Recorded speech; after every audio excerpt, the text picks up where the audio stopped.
Thank you. I would appreciate if you could elaborate a little bit on the way it formulates in my mind is that everything happens for a reason. And obviously not literally everything, I think, or maybe, I don't know. But it came up even in your response to, and I'm sorry, I forget.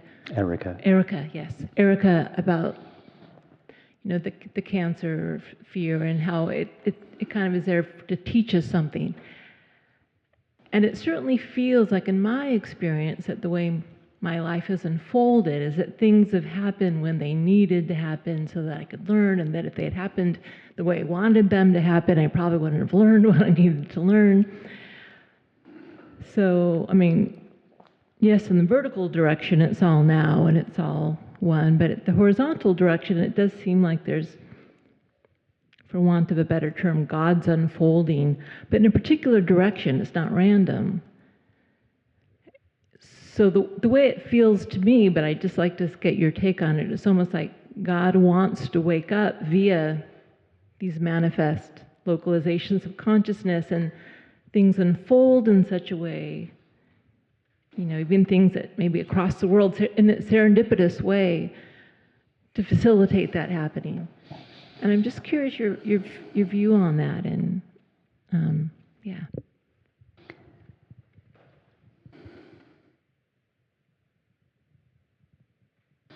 The analogy that I sometimes use, that many of you will have heard of before, is the analogy of a rubber ball that is compressed. So the rubber ball in its natural condition is fully expanded, and it's in a state of equilibrium, relaxation. When you compress the rubber ball, you contract it. Well, that's what we are, contractions of infinite consciousness.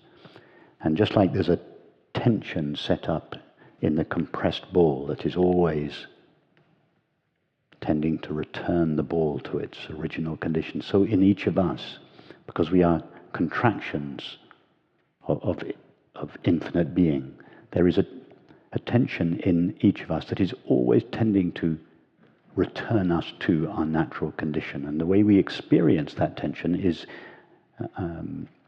desire for happiness, or an artist's desire for beauty, or a scientist's desire for understanding.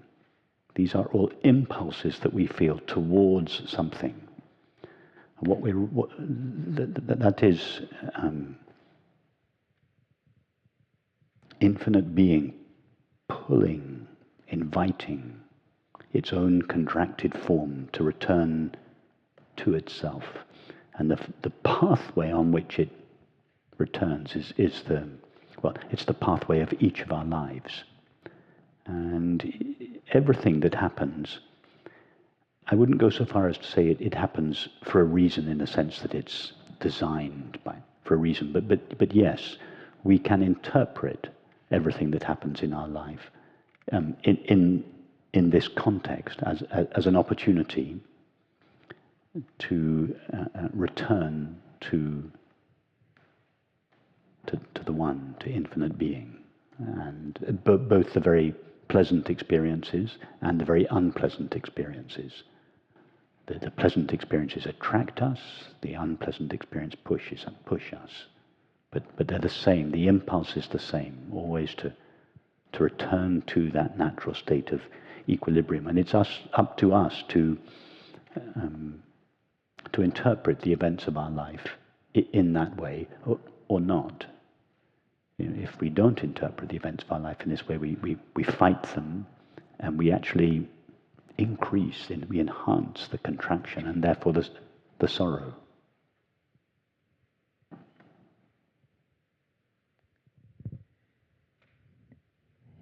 Yeah, well, thank you. And I suppose that the little piece I'm kind of sitting with is, I'm a scientist, so I have a natural skepticism about psychic stuff, or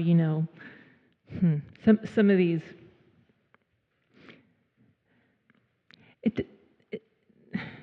How do I put this? I'm going to see if I can say this.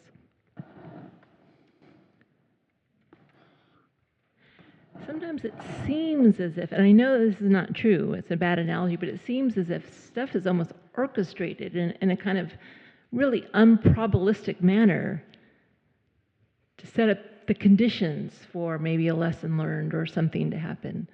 Like, if you don't mind me telling you, Jan saying today, like he met his husband and just like the most, 5 seconds different, he would never have met his husband, right? And it seems almost like destiny or our fate.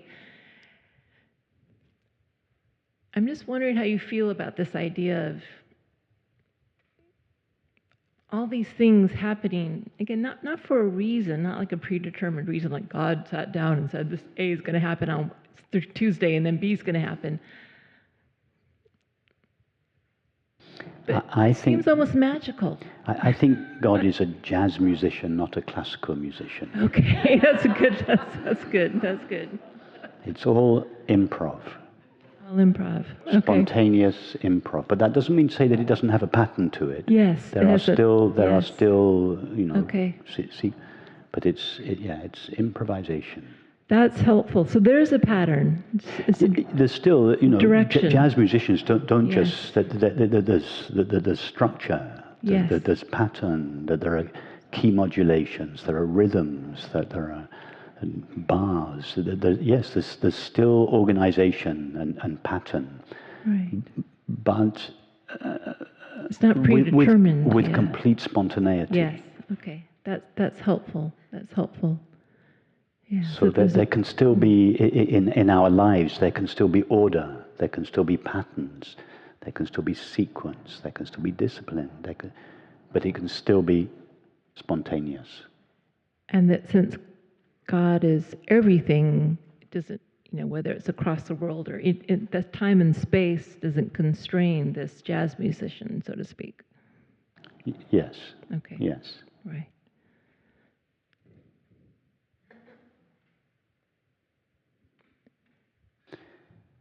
You see, time and space, God doesn't really know anything of time or space. Time and space only comes into apparent existence when God localizes itself in the form of each of our minds. As God contracts or seems to contract into each of our minds, then God's eternal nature appears as time, and God's infinite nature appears as space. So time and space seem to come into existence when God or infinite consciousness localizes itself as a point of view within its own. And then its own being appears as time and space. So from the point of view of the individual, time and space seems to be the medium in which everything takes place. No, the medium in which everything takes place is God's being. God's being is that in which we move and live and have our being. But from the localized perspective of the individual, that being appears as time and space. Why? Because the human mind has two faculties of knowledge, thought and perception.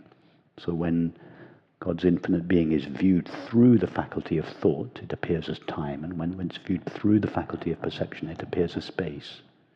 But what is it that is appearing as time and space? Infinite being.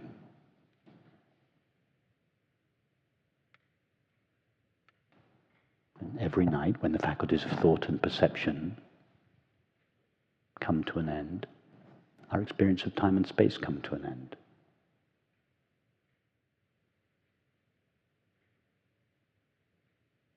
And with a piece of music like this morning, you feel that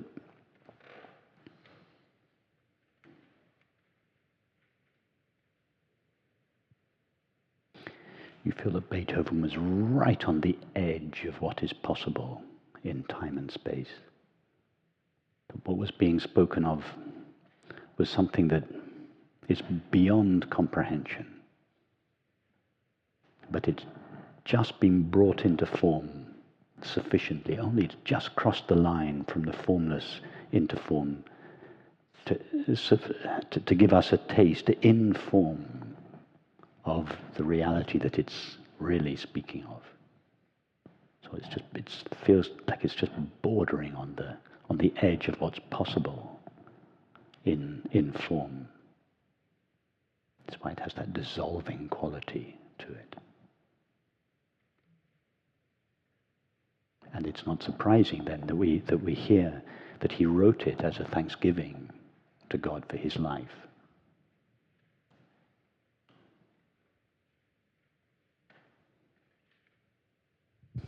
Thank you.